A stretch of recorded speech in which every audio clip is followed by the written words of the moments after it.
you can really benefit from someone's experience that has that type of a background, okay, that can give you an assistance. And my ego's not that big to think that I can't continue to learn. Today's clinic series is a segment from the Cool Clinic presentation with Bill Callahan, who at the time was the offensive line coach for the New York Jets. He is now the offensive line coach for the Tennessee Titans. Coach Callahan shares his knowledge and expertise discussing the impact of different offensive schemes to highlighting the importance of adapting to evolving trends in the game. He shares how they divide up the run game preparation as well as the role of the assistant in bringing the head coach's vision to life. The entire presentation is available on CoachTube. I know coaches that I've talked to at the high school level who are implementing the 6 and 7 hole zone play or looking to make the play better in their offense love this as a resource for how to teach and drill the play. The link to it is in the show notes. The 42nd annual Cool Clinic begins today. Headlined by 3 Kansas City Chiefs coaches, including head coach Andy Reid, this is a can't-miss opportunity. On the college side, new head coach of the University of Michigan, Sharon Moore, leads a star-studded lineup of college coaches. With 25 presentations, this is the biggest lineup in the history of the Cool Clinic. Link to tickets is in the show notes. Here's our segment with Bill Callahan, offensive line coach for the Tennessee Titans. What you see on tape is a direct reflection of what you teach and how you teach. Video is important, but if you don't teach well, you're not going to like what you see on your video. First Down Playbook has been helping coaches teach better for 13 years. It allows you to present installs, playbooks, and practice cards in half the time with NFL quality. Coaching tools like video pairing, a player app, practice schedules, and wristband sheets have made First Down Playbook a program management system with everything in one place. If you're in a position of leadership with your football program, receive a free 1-week look at First Down Playbook. Call them at 512-814-6158 or visit them on their website or social media. Mention Coach and Coordinator Podcast or use the coupon code COACH24 to receive a $100 discount off the normal $700 First Down Playbook team membership price. Links and the phone number are in the show notes. As coaches, we know that some of the biggest hurdles to our team's success can come from off the field. Your team needs support to tackle the endless list of expenses, uniforms, training equipment, travel, and more. But raising that money can feel like a full-time job. Thankfully, there's Vertical Raise. Vertical Raise is the premier online fundraising platform using innovative technology to create the easiest and most efficient system available. Raise more money in less time with a local fundraising coach who works with your team every step of the way to customize the ideal fundraiser. With options for online donations, digital discount cards, premium product sales, and even spirit shops, Vertical Raise has top-of-the-line solutions for every fundraising style. To find out more, visit verticalraise.com and we'll get you connected with an exclusive offer on your first fundraiser. Thank you. I'm humbled and honored to be here. It's this clinic is special because of the speakers, obviously, but more importantly, because of you fellas. And as I look at it and I view it from my perspective, the impact that this clinic has made on football has been unbelievably great for the game. Whether you're a spread offense, power I, an option offense, I know you can always come away and take something positive from this experience. And so it's a special weekend. It's special for me to be here. This is the third time I'm speaking. I spoke here my first time 17 years ago, and I spoke on the outside zone. And ironically, I have the same topic again today. It's the outside zone. But I owe a debt of gratitude to a lot of people in this room. There's a lot of coaches that helped me along my way when I was an assistant coach, when I was a young coach, that made an impact on me. And I'm forever grateful for those individuals. And a lot of guys that I've worked with have gone on to become outstanding coaches.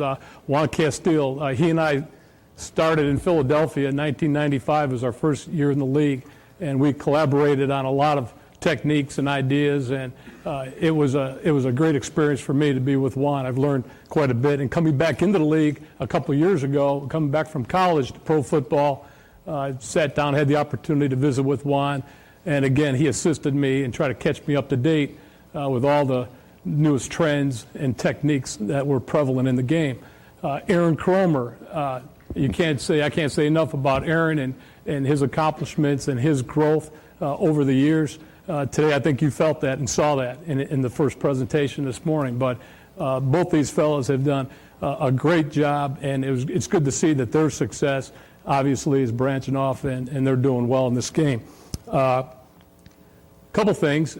First off, I'll be remiss if I didn't mention Mike Bloomgren is our assistant offensive coordinator here with the Jets. Just raise your hand there, Mike.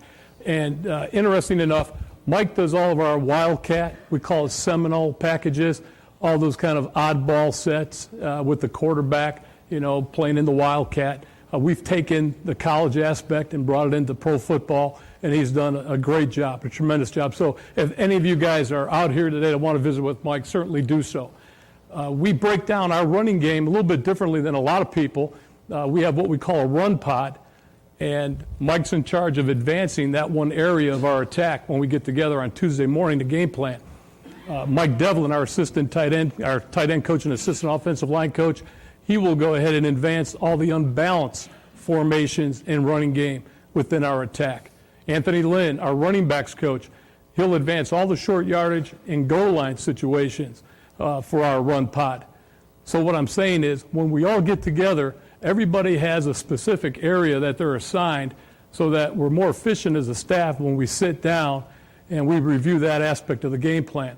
We're a very high-volume offense, high-volume run offense as well. We carry a lot of plays into the attack because you never know if a personnel grouping would go down in one area. We've got to be prepared to shift gears and get into another area because you've only got 45 guys up on game day that are active. So you've really got to be creative in how you're going to package formations and personnel groupings in terms of what you're doing. So that's basically how we organize our run pod. The second person I want to just mention, Coach McNally, has joined us as a consultant. And I can't even begin to tell you what he's meant for me as a coach, as a line coach, to have someone of his stature and his experience and his knowledge consulting us as a staff. Now, I'm a little bit selfish because a year ago, or in training camp, Coach Bloomgren invited Jim to come up and visit with us and just come to practice and talk to the guys and just talk about some techniques.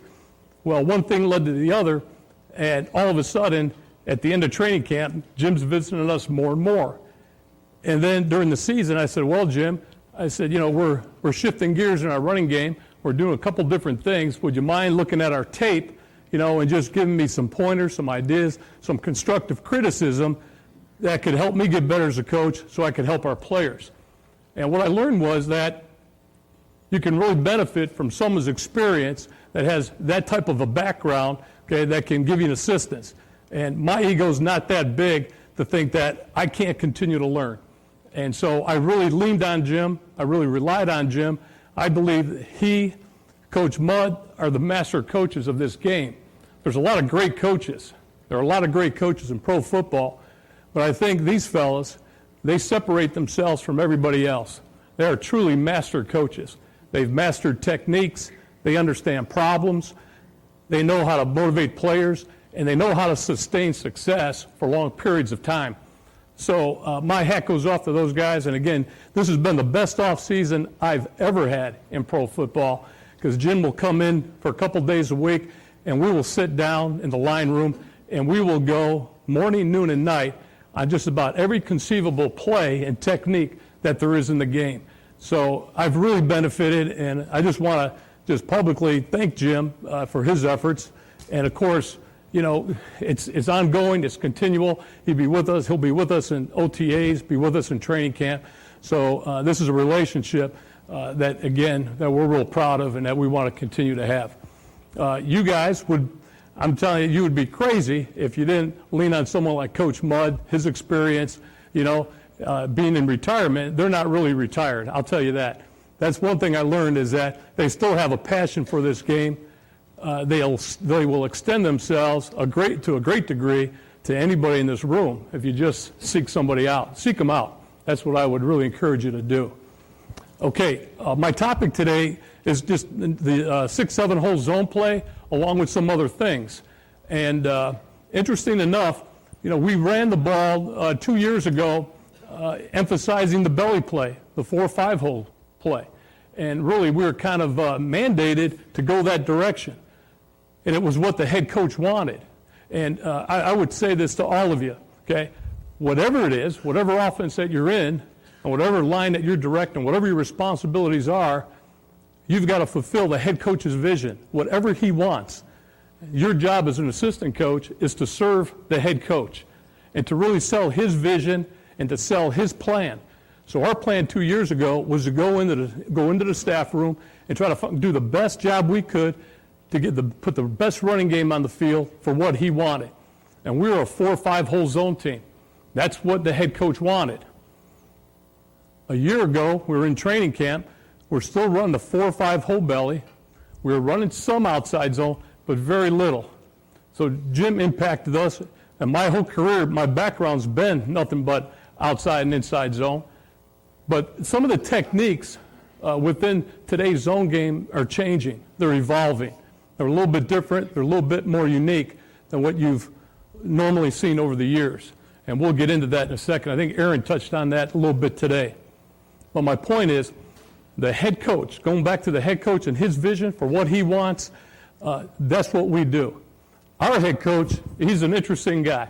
He's fun to be around, and he's great to work for. He gives you as much latitude as you want. He doesn't come in there and say, Bill, I want you to block it this way. I want you to do this. I want you to do that. He just wants results. And he has a philosophy at our place that he wants to run the football. He wants to run it. So we go into that run pod, and we try to create as many ways as we can to run the football because we know that it's going to get called.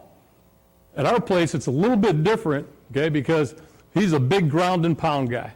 And that's what he wants to do. He's not really caught up in rush yardage. Tennessee, Mike, they've done a great job down there, and of course, they've got everyone's up in those top 3, 4, 5 rushing teams in the league. There's not much difference. There's really not in terms of yards. But we're not into yards. We're into rush attempts. And that's where it all begins. He wants to outrush the opponent by attempts.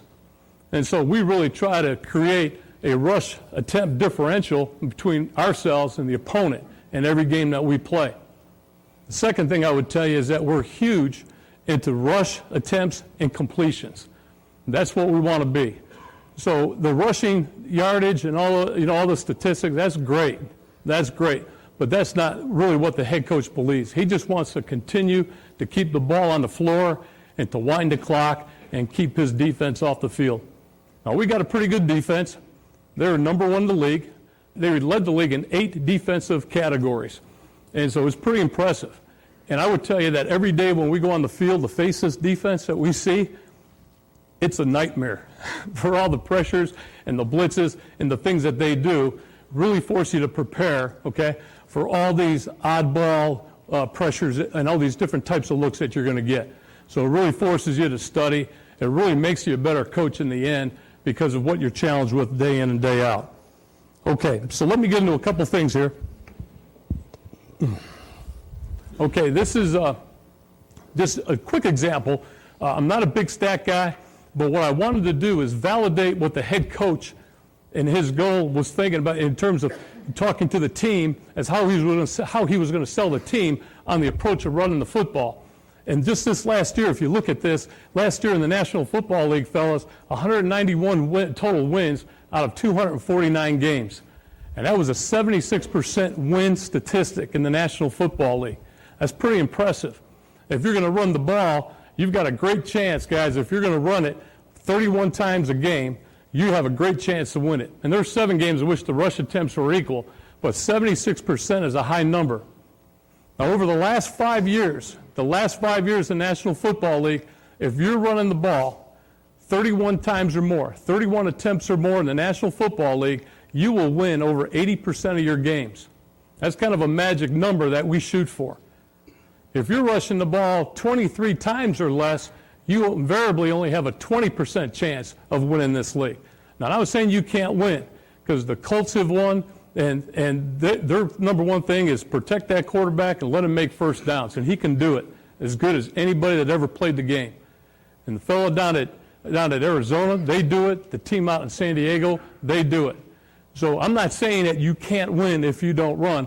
All I'm saying is that if you do run it, there are some real important factors, okay, in terms of attempts and what that means in terms of winning. So that's what we sell our football team on. That's our main goal for each game, is try to outrush that opponent, okay? So we're just going to talk about the 6-7 hole play today, and we're going to talk about, what we've done for the last year. Ironically, we started the year, we were running that belly. Towards the end of training camp, we started gravitating toward the 6-7 hole play. And when I speak to you today, I'm going to speak to you today within the context of combinations on the play side. And I'll talk a little bit about the backside, but I really want to show you some of the things that are prevalent today on the play side of the zone game.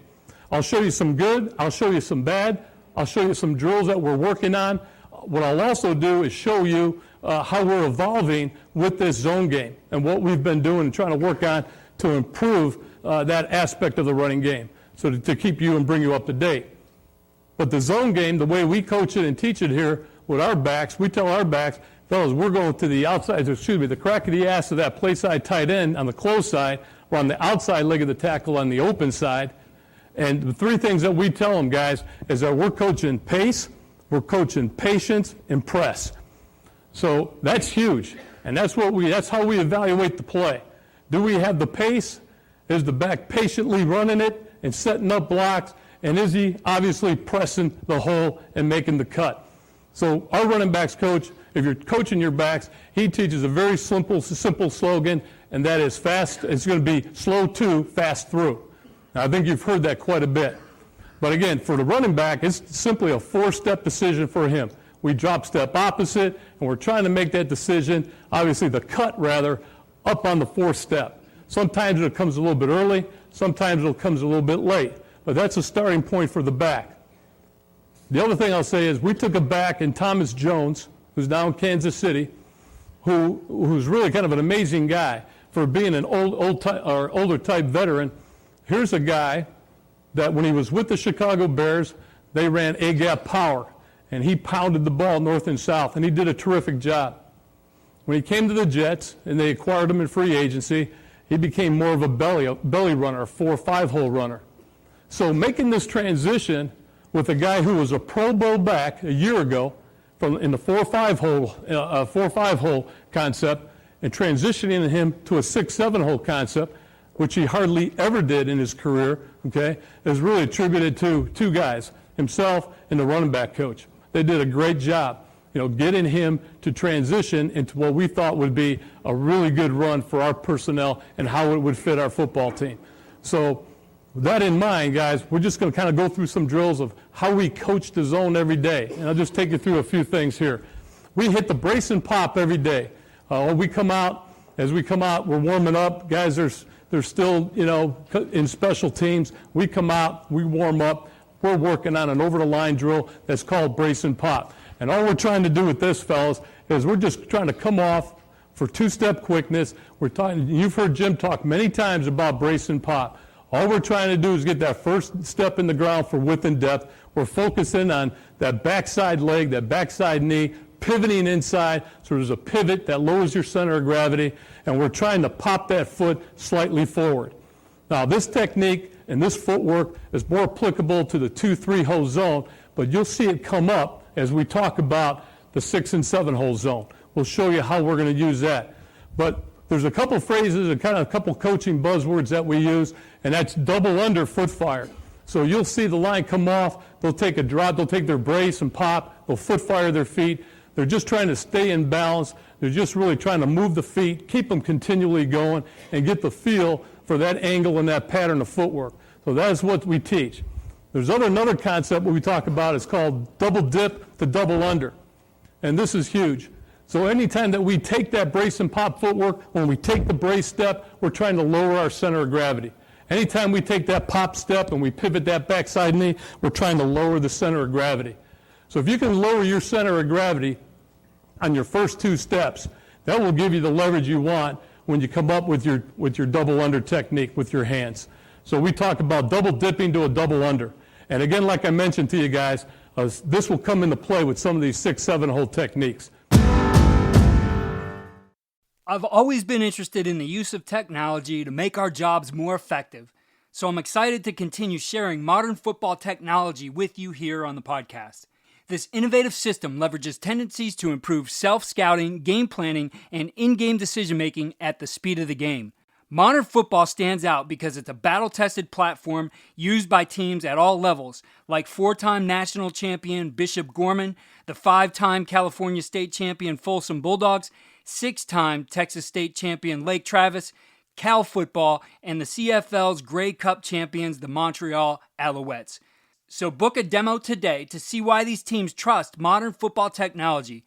Visit www.teammofo.com/demo and mention Coach and Coordinator Podcast or use the coupon code CC10 to receive 10% off your first year.